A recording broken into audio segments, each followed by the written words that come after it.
अस्सलाम वालेकुम स्टूडेंट्स। तो आज हम पढ़ेंगे एक और सेलुलर पार्ट, एक और ऑर्गेनेल जिसका नाम है जी centriole. This is structure of centriole. अब हम देखेंगे सेंट्रियोल क्या होते हैं और कहाँ पर पाए जाते हैं, इनकी पोजीशन कौन सी होती है। Centriole are found in eukaryote, these are found in eukaryotic cell. अब देखते हैं यूकैरियोटिक सेल कौन से होते हैं। जिस तरह एनिमल सेल एक यूकैरियोटिक सेल है, एनिमल सेल में ये पाए जाते हैं। और इसी तरह प्लांट सेल भी एक यूकैरियोटिक सेल है, लेकिन ये प्लांट सेल में मौजूद नहीं होते, सिर्फ और सिर्फ एनिमल सेल में पाए जाते हैं। तो ये बात आपने याद रखनी है कि प्लांट सेल में मौजूद नहीं होते, एनिमल सेल में पाए जाते हैं। एमसीक्यूज के लिहाज से ये बहुत ही अहम पॉइंट है। In the same way these centriole are found in unicellular, यानी कि ये सेंट्रियोल यूनिसेलुलर सेल में भी देखे गए हैं। अब यूनिसेलुलर सेल कौन से होते हैं? जिस तरह ये स्ट्रक्चर आप देख रहे हैं, कलेमेटोमोनास ये एक यूनिसेलुलर ऑर्गेनिज्म है, और इसी तरह पैरामीशियम ये भी एक यूनिसेलुलर ऑर्गेनिज्म है। मतलब ये हुआ कि centriole eukaryotic cell animal cell में भी पाए जाते हैं, और इसी तरह यूनिसेलुलर ऑर्गेनिज्म में भी पाए जाते हैं, यानी chlamydomonas and paramecium. Each centriole is made up of 9 triplets, यानी कि एक सेंट्रियोल में 9 ट्रिपलेट्स होते हैं। And these 9 triplets are microtubules. Microtubules are made up of special protein which is known as tubulin protein. अब वो कह रहा है कि एक सेंट्रियोल 9 ट्रिपलेट से मिलकर बना होता है। तो आइए इस स्ट्रक्चर पे हम गौर करते हैं। 9 ट्रिपलेट्स कहाँ पर मौजूद है देखा जा सकता है। ये एक ट्रिपलेट है, दूसरा ट्रिपलेट है, तीसरा, चौथा, पांचवा, छठा, सातवां, आठवां, नौवां। मतलब ये हुआ कि 9 ट्रिपलेट्स ने मिलकर एक सेंट्रियोल बना दिया। और ये जो आप व्यू देख रहे हैं ये लेटरल व्यू है। अगर ओवरहेड व्यू हम देखें तो यहाँ पर भी आपको 9 ट्रिपलेट मिलेंगे। देखें 1 2 3 4 5 6 7 8 9। तो दो व्यू हमने देखे, overhead view and lateral view. ये स्ट्रक्चर माइक्रोस्कोप की मदद से देखे गए हैं। अब इधर आप गौर करें तो ये इलांगेटेड ट्यूब्स हैं।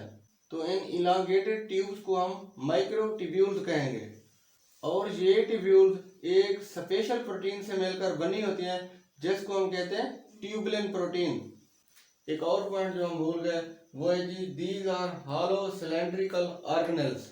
अब देखिए हालो का मतलब होता है खोखला एंड सिलेंड्रिकल इलांगेटेड लंबूतरा।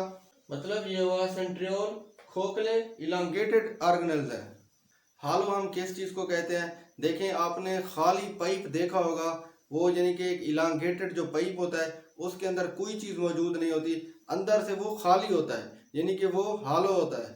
आप इस तरह दिमाग में कंसीडर करें कि ये जो पाइप्स हैं हालो हैं और सिलेंड्रिकल हैं, यानी कि अंदर से खोखले, यानी कि ये ट्यूब्यूल जो आपको नजर आ रही हैं अंदर से ये हालो होती हैं, खोखली होती हैं। अब देखें एनिमल सेल में ये कहाँ पर पाए जाते हैं। These are found exterior of nucleus. उसके कहने का मतलब ये है कि एनिमल सेल में ये न्यूक्लियस के साइड पर पाए जाते हैं, एक्सटीरियर रीजन में पाए जाते हैं। अब इस एनिमल सेल में आप थोड़ा गौर करें, देखें सेंटर में न्यूक्लियस है और उसके दोनों तरफ ये सेंट्रियोल मौजूद है, यानी कि न्यूक्लियस के एक्सटीरियर साइड पर मौजूद है। अब देखते हैं जी सेंट्रोसोम क्या चीज़ होती है। जब दो सेंट्रियोल आपस में मिल जाए तो उसको हम कहते हैं सेंट्रोसोम। अब यहाँ पर देखें कि ये एक सेंट्रियोल है, जब इसी तरह के दो सेंट्रियोल मिल जाएंगे तो उसको हम कहेंगे सेंट्रोसोम। अब हम देखते हैं कि सेंट्रियोल के फंक्शन कौन से होते हैं, मतलब सेंट्रियोल ऑर्गेनिज्म की लाइफ में क्या वाइटल रोल प्ले करता है।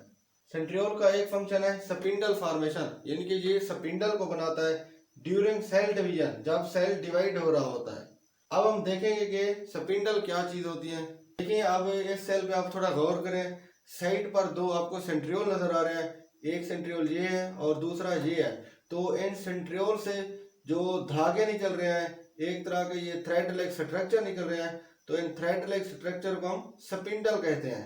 मतलब ये हुआ कि जब सेल डिवाइड हो रहा होता है तो सेंट्रियोल से क्या होता है, स्पिंडल फॉर्मेशन होती है, यानी कि सेंट्रियोल स्पिंडल बनाते हैं। और इन स्पिंडल का क्या फंक्शन होता है, ये क्रोमोसोम को होल्ड करते हैं, क्रोमोसोम को पकड़ते हैं। आप जिस तरह देख सकते हैं ये क्रोमोसोम लाइन में मौजूद हैं और इनको स्पिंडल ने, यानी कि इन धागों ने इनको जकड़ा हुआ है, क्रोमोसोम को पकड़ा हुआ है। सेंट्रियोल का एक और फंक्शन है जी सीलिया फॉर्मेशन, यानी कि ये ऑर्गेनिज्म में सीलिया को बनाते हैं। अब देखते हैं सीलिया क्या चीज़ होती है और ये कौन से ऑर्गेनिज्म में मौजूद होते हैं। देखिए ये एक पैरामीशियम आपको दिखाई दे रहा है जो एक यूनिसेलुलर ऑर्गेनिज्म है। देखिए ये एक ऑर्गेनिज्म हमारे पास मौजूद है जिसको हम पैरामीशियम कहते हैं। पैरामीशियम की अगर आप आउटर दीवार पे थोड़ा गौर करें तो आपको ये छोटे छोटे धागेनुमा स्ट्रक्चर नजर आ रहे हैं जिनको हम क्या कह रहे हैं, सीलिया कह रहे हैं।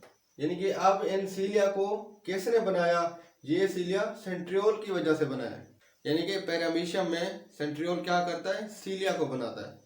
सेंट्रियोल का एक और फंक्शन है जी फ्लैजेला फॉर्मेशन, यानी कि फ्लैजेला को बनाना। अब देखते हैं फ्लैजेला कौन से ऑर्गेनिज्म में बनते हैं। देखिए ये एक ऑर्गेनिज्म मौजूद है जिसको हम बैक्टीरियल सेल कहते हैं। बैक्टीरियल सेल के वन साइड पे आप देखें ये एक थ्रेड लाइक स्ट्रक्चर मौजूद है जिसको हम क्या कहते हैं, फ्लैजेला। तो ये थ्रेड लाइक स्ट्रक्चर फ्लैजेला किस तरह बना है, सेंट्रियोल की वजह से बना है।